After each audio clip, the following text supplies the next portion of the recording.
He got down on one knee, and in front of everybody, as we were gathered around before we were going to say the blessing, he asked me to marry him. And I couldn't have asked for a better proposal.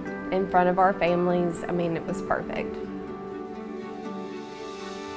The first time I saw Andrea is actually at Handy Andy with several of my coworkers. I remember, noticing her and asking, who is that? Because she was really cute. I think she was wearing a brown dress.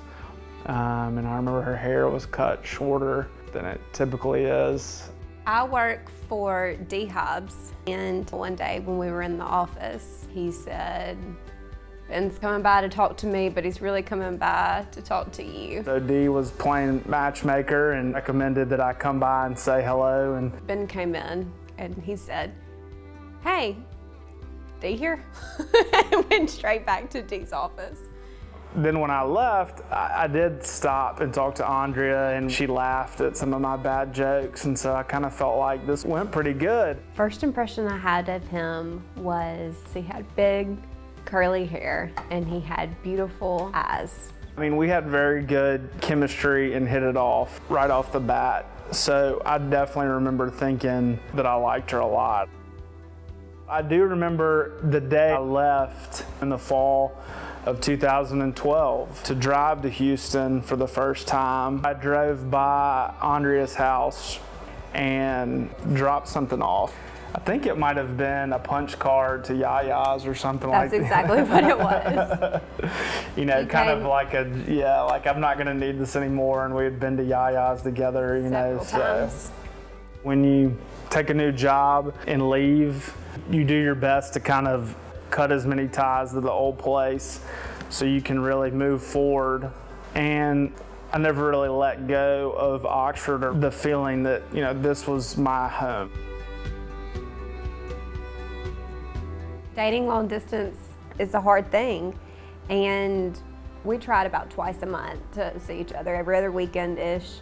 A huge part of our dating life was Ole Miss football during that time. We would meet in whatever city and make a weekend of it. And every time it was butterflies. It was just like a first date type experience. So it was hard, but it was also very special because we just didn't have that, pick up on a Wednesday night and just go out to eat or go see a movie or something like that. I think it made us stronger and laid a solid foundation for our relationship. When I was in Houston, I had a lot of career success, but there was definitely a huge something missing in my life. Whatever that was, it wasn't missing when we were together. I wasn't quite as confused about what I needed to be doing and where my life needed to be headed when I was with her. I think over the course of a long distance relationship, you question a lot about where's this going? Are we going to keep doing this? And is it worth it? And no, those questions were always yes. For him to come back and decide to settle down here and be with me, it's pretty amazing. I love so many things about her.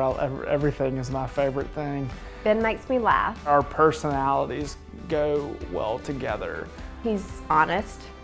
He's compassionate. I believe in her, the way she approaches things, the way she handles life. He's caring. He's loving. We agree about a lot of things. He's supportive. He's very patient and thoughtful. He's my other half. I think I just believed in the fact that we could handle life together. And he's overall a great person, and he's the kind of person that I know that I want to be with forever.